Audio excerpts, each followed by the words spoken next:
What's going on? Thanks for stopping by. Appreciate you hanging out with me in the garage today. So today we're going to put some lights on our Outgear Solutions rear bumper. I felt like the tabs are way too empty. We're going to put some lights on today.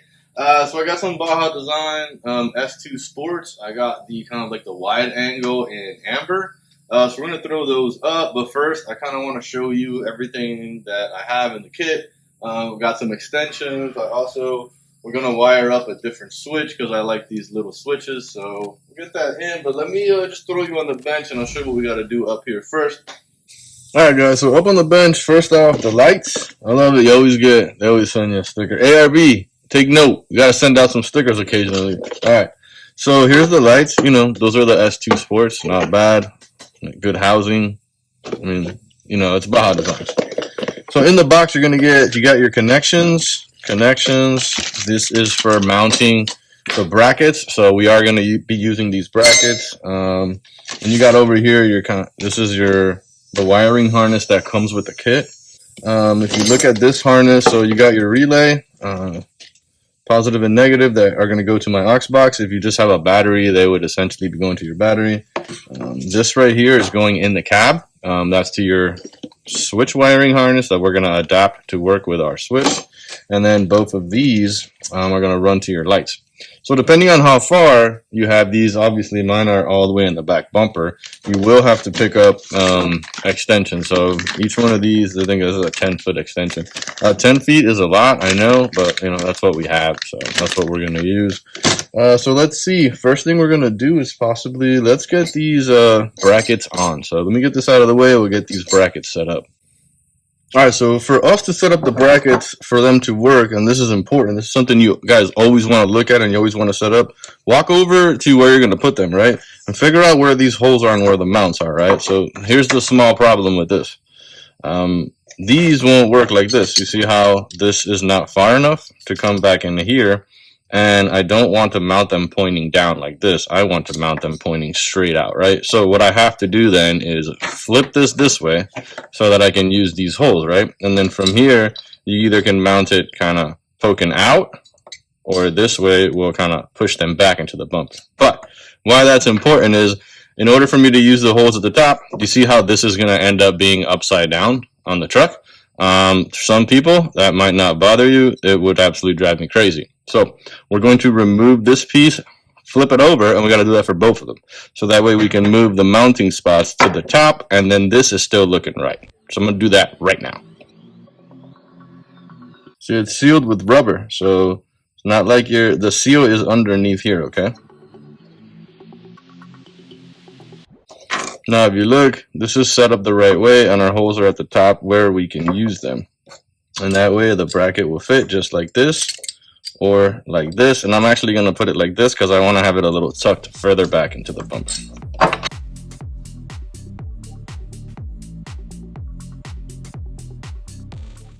Those are 332s, by the way. Rando. Okay, so the next thing that's important about these mounts is, like right now, if you were just to, screw this in, there's a high probability that you won't be able to get this screw through this hole, right? So if you were to bolt this in here, you see how you're going to have a really difficult time trying to get this screw through here. So sometimes with these mounts, what you want to make sure you do is just get whatever bolt you're going to use through first, okay? And that way it is sitting there, it's not going anywhere. And obviously, the way that you need it mounted. I need mine pointing up because my brackets are above us. All right, so at this point, once we have this where we want it to go, we have this bolt through, we're going to get the bracket on. This is where it could become a little bit of a challenge because you gotta get this washer in right here, right? Then you're gonna put this over here. You want to try to get it all lined up nice and easy. What that washer does is help lock it into place so it doesn't move around on you. So like the angle won't change.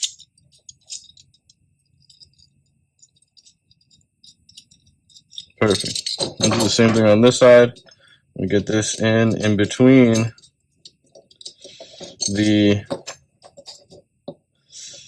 there it is, between the light and the bracket, and then try to line everything up. Are we close? Yeah, we're We're close. Yeah, so sometimes lining it all up, it could just be a bit of a challenge. So just be patient. You'll get it.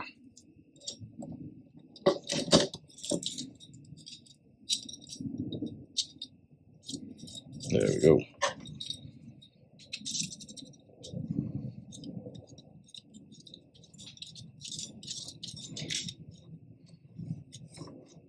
And you don't got to really tighten it down too much just yet. Just snug it up. And that way, once we get this settled this tight, we'll slide this where we want it, and then we'll get them on nice and tight. And these screws have like Loctite already on them, so it makes it kind of hard to turn them sometimes. Okay, so that light is set up. Let's get this one done.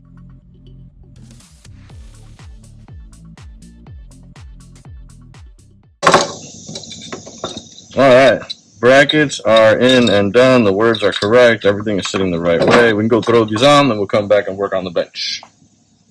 All right, so the passenger side is done. Let's walk through the driver's side here. Tab is right here. So I'm just gonna throw this in like this. You get the bolt in, and then I'm gonna come from the back side while I'm holding this and just start getting it threaded. You know, these are nylocks, which I love that they lock, but after a certain point, you're not gonna be able to thread it anymore. All right, perfect. And how I set it up over there and how I like it is the tab has some positioning here. I'm going to move it as far out to the side as possible. Now, I want them going kind of straight back. I don't want them at an angle in or out, just straight back for now, but we'll work on that at the end. So what you're going to do is you got a 15, and you're going to hold the bolt head with the 15, and then come over the top with a 14.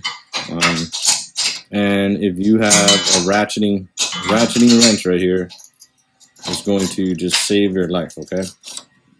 So invest in some ratcheting wrenches. If you haven't got them yet, they are amazing.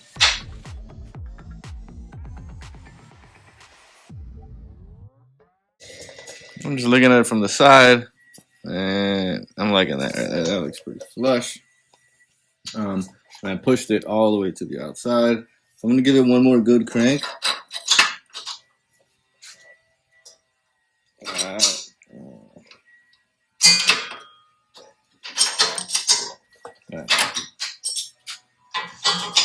Now you have it kind of where you want it to go, and kind of how it's looking flush this way, so you can, up or down. Once you have it where you want it, which is pretty much right there, because I want to point it straight back. I'm just coming from the outside here, and we're going to crank down on this one. It's a good idea to crank down on the inside one before you put it up. There we go. And if you look now, both of the lights are set up. We got one there and one over there, kind of sitting nice and even. And what I did was I tried to push them as far in as possible. I was trying to get you a flush shot there, but you can see where they're kind of coming in a little bit. If I was to turn the bracket over, they would just kind of pop out a little bit more. It'd probably be more like out here, maybe a centimeter or two more. I like them just like this, kind of tucked right behind this bumper here, like right behind the bottom section of the bumper. All right, so let's go get our extensions open. We'll start wiring and getting some zip ties in. All right, guys, so quick update. I got the lights are in. There we go. Let me give you a run this way. Just like that. They're both in. Coming down here. Let's talk extensions. So the passenger side is just run up above everything, straight into the frame, and the driver's side is basically just running straight down the frame. I'll show you where they ended up. So they both ended up right about here. So midline center of the frame. Hopefully the wiring harness that I have is going to get back here. I don't know yet. But what I'm going to do real quick is turn the truck around, so we're working in the shade because the sun's coming out. All right, let's get this guy set up and we'll go test that switch. So what I always like to do is get this all plugged in. Sometimes these come really big because normally they go to your battery. But instead of cutting them and using another one, sometimes I cut them in half and fold them back, and it works perfect. The connection slid through the firewall pretty good. Got a lot of room in there, which we needed because we're going to a new switch location. I haven't used it, and it's the Meso Customs lower switch panel.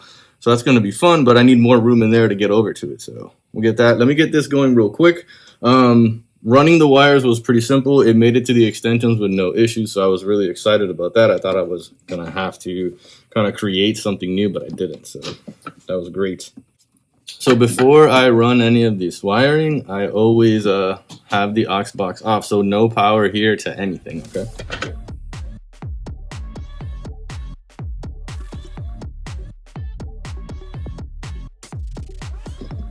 All right, perfect. So we're gonna go set up our switch now. Let me leave this off because I don't like working with any of the switches while this is on. All right, we're on the bench. Let's get this switch ready to go.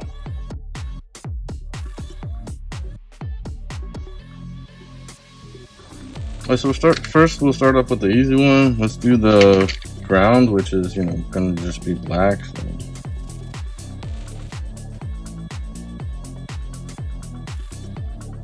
So this red is gonna go to this blue. This blue is the relay. And for this style of switch, which by the way is not ALB CH4x4 or McTuning, it's some other brand. I don't know why I did it this time. Sometimes I make decisions that I'm like, why did I choose a different brand? But it is what it is. So we need to get red to the relay. So red is going to go to this blue over here.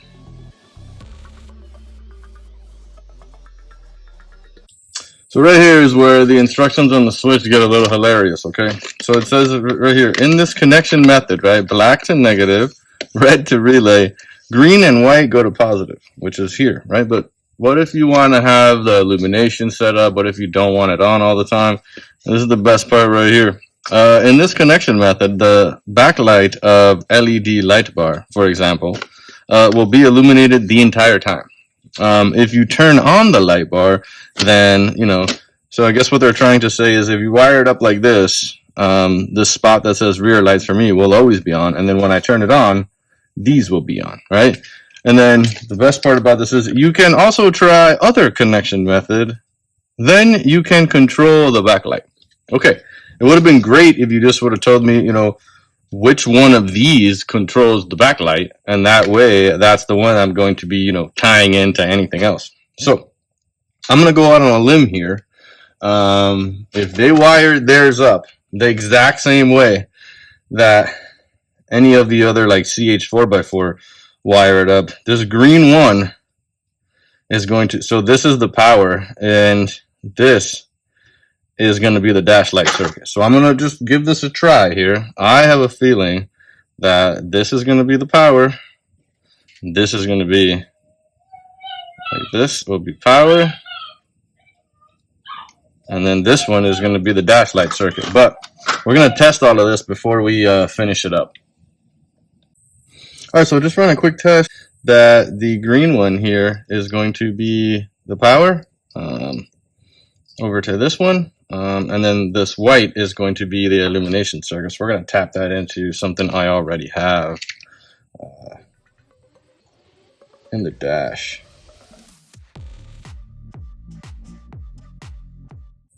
All right, I'm going to go run this in the dash, and I'll get you guys when we're done. All right, guys, so we just wrapped up. The wiring is a bit of a pain, but we got it done. Just kind of getting it through everything. I didn't want to make you guys watch that because it was a chore, but we got it in.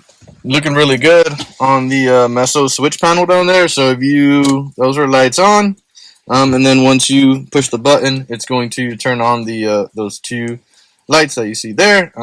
Lights off. They obviously stay on until you turn them off, and then they're off. So right now it looks really good. It is raining, but I'll jump back there to show you what they look like here. And I'll end up probably coming back tonight, and I'll give you a shot when it's not raining. I'll give you a shot at night. All right, guys. So here I am in my backyard. I just put it in. I have the kind of phone is sitting inside of my truck bed, so you can see kind of straight back. That's kind of the light it gives you there.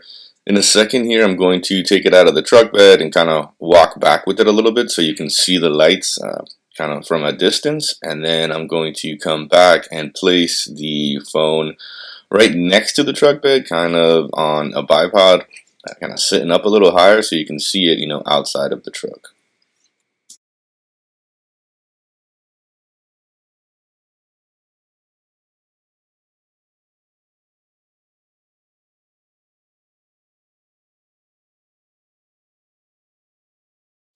So right here, it's just next to the truck bed, kind of lined up with the end of the bed. I'm going to go back and forth here with the lights a little for you. And then we're going to kind of jump in the cab and see what the lights look like in the rear view camera. Right here, you can see the huge difference that they make in the camera. That one white light that you see are just my license plate lights. All right, well, you guys be good. Stay safe. You got any questions, make sure to drop them down below. You guys are awesome, man. I appreciate all of you. Thank you so much for watching, all right? Take care.